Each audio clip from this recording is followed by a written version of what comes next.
ఈ తప్పుడు కేసుల పరంపరలో ఇప్పటికే పిన్నెల్లి రామకృష్ణారెడ్డిని Macherla 2009 MLA, 2012 MLA, 2014 MLA, 2019 MLA, 4 సార్లు ఎమ్మెల్యే. 2024లో మొన్న ఒకసారి ఓడిపోయినాడు. ఆ కాన్స్టిట్యున్సీలో ఆజమాయిషీ కోసం పిన్నెల్లి రామకృష్ణారెడ్డిని తప్పుడు కేసుల్లో ఇరికిచ్చే కార్యక్రమం.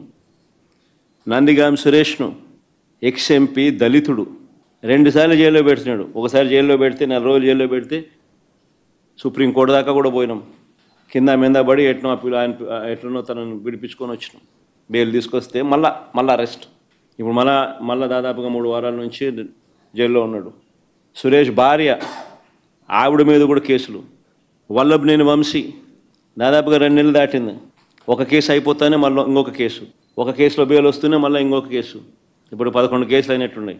జోగి రమేష్ కొడుకును కాకాని గోవర్ధన్ని, కృష్ణమోహనను నా ఓఎస్డీ పాపం ఆయన చూస్తే కూడా అసలు ఎవడైనా కూడా జాలి అనిపిస్తుంది. ఆయన చూస్తే కూడా ఆయన ఆర్డీఓ పాపం. ధనంజయ రెడ్డి పాపం ఆయనను చూస్తే కూడా బాధ అనిపిస్తుంది.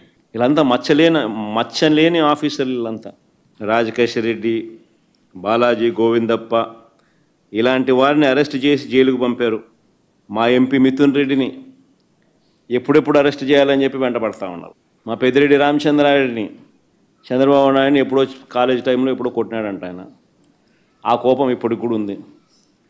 వాళ్ళ కొడుకుని అరెస్ట్ చేయాలంటాడు, వాళ్ళ నాయన్ని అరెస్ట్ చేయాలని అంటాడు.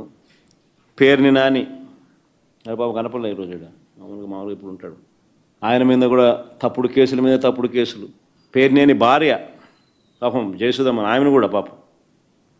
కొడాలి నాని, జోగి రమేష్, సజ్జల రామకృష్ణారెడ్డి కొడుకు, వైవి సుబ్బారెడ్డి కొడుకు, దేవనేని అవినాష్, తలసిల్ల రఘురాం, ఆర్కే అంబటి రాంబాబు, విడదల రజని,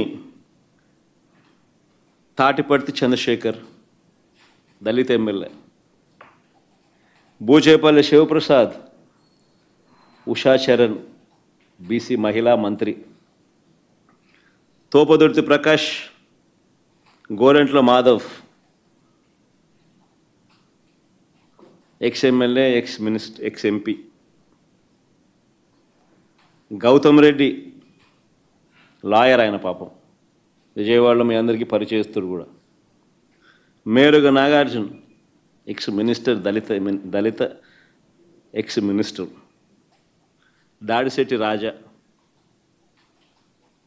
ఆయన ఎక్స్-మినిస్టర్. ఈ నాయకులందరి మీద తప్పుడు కేసులు పెట్టడం, వీళ్ళని ఎప్పుడెప్పుడు అరెస్ట్ చేయాలని చెప్పి తాపత్రయపడతా ఉన్నాడు చంద్రబాబు నాయుడు. జగన్ చుట్టూ ఉన్న వారినందరినీ కూడా బెదిరించాలి, భయపెట్టాలి. మోడస్ ఆపరాండా ఒకటే, చిన్న వ్యక్తులను కొట్టడం, భయపెట్టడం, లేదా ప్రలోభాలు పెట్టడం, వాళ్ళ చేత తప్పుడు వాంగ్మూలాలను తీసుకోవడం, అంతే. ఇంకా వీళ్ళని అరెస్ట్ చేయడం.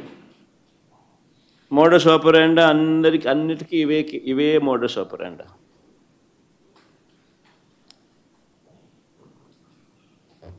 అన్నిటికీ సేమ్ మోడస్ ఆపరాండి మాత్రం అన్నిటికీ సేమ్. చిన్న వ్యక్తులను కొట్టడం, భయపెట్టడం, ప్రలోభాలు పెట్టడం, వాళ్ళతో స్టేట్మెంట్ తీసుకొని వీళ్ళని అరెస్ట్ చేసే కార్యక్రమం చేయడం. అన్ని తప్పుడు కేసులు, తప్పుడు ఆలోచనలు, తప్పుడు పనులు. చివరికి అన్నిటికన్నా నిజంగా బాధ కలిగించే విషయం, ఆశ్చర్యం కలిగించే విషయం, 70 ఏళ్ళ ముసలైన కొమ్మినేని శ్రీనివాస్, మీతో పాటు మీ తోటి విలేకరి, రెప్యూటెడ్ విలేకరి, సీనియర్ జర్నలిస్టు, ఏం పాపం చేశాడని చెప్పి నిజంగా అడుగుతా ఉన్నాను నేను. ఆయన జైలుకు పంపడానికి చంద్రబాబు నాయుడు అంత ఉత్సాహం చూపించాడు. ఒక డిబేట్ జరిగేటప్పుడు సహజంగానే కొంచెం అనుకూలంగా కొంతమంది మాట్లాడుతూ ఉంటారు, వ్యతిరేకంగా కొంతమంది మాట్లాడుతూ ఉంటారు. ఆ ప్యానలిస్ట్ మాట్లాడే మాటలకు యాంకర్కి ఏం సంబంధం? ఇది మినిమం లాజికల్ రీజనింగ్. అలాంటిది ఆయనను తీసుకొచ్చినాడు, జైల్లో వేసినాడు. కోర్స్ ఆయన మీద చంద్రబాబు నాయుడు కోపం ఎక్కువే అనుకో. ఇంతకుముందు ఆయన ఉద్యోగం కూడా ఊడగొట్టే దాంట్లో కూడా చంద్రబాబు నాయుడు పాత్ర చాలా క్రియాశీలక పాత్ర పోషించినాడు. అంతటితో ఇంకా సంతోషపడలే ఉద్యోగం పీకినందుకు. అప్పట్లో ఆయన జీవితం నాశనం చేయాలా, ఆయన పరువును తీయాలా, ఆయన జైల్లో పెట్టాలా. ఇంత దిక్కుమాలిన ఆలోచనలు చూడు ఇవన్నీ. చివరికి ఆశ్చర్యం కలిగించే విషయం ఏంటంటే ఆ రకంగా ఆయనను అరెస్ట్ చేయడమే కాకుండా ఇప్పటికీ కూడా అరెస్ట్ చేయడమే కాకుండా ఆ మనిషిని అరెస్ట్ చేయడమే కాకుండా సాక్షి ఆస్తులను ధ్వంసం చేసే కార్యక్రమం ఆర్కెస్ట్రేటెడ్గా. నేను అడుగుతా ఉన్నా, ఒక రాజకీయ పార్టీకి దగ్గరుండి ఆర్కెస్ట్రేటెడ్ పద్ధతిలో ఒక రాజకీయ పార్టీ ఆర్కెస్ట్రేటెడ్గా గవర్నమెంట్కు వ్యతిరేకంగా గలం విప్పుతూ ఉంది పత్రిక, టీవీ ఛానల్ అని చెప్పి, గొంతు నొలపడం కోసం అని చెప్పి నువ్వు నీ తెలుగుదేశం పార్టీకి సంబంధించిన కార్యకర్తలను ఉసుగొలిపి నీ ఎమ్మెల్యేలు నువ్వు అంతా చేసే కార్యక్రమం ఇది ధర్మమేనా అని అడుగుతా ఉన్నా.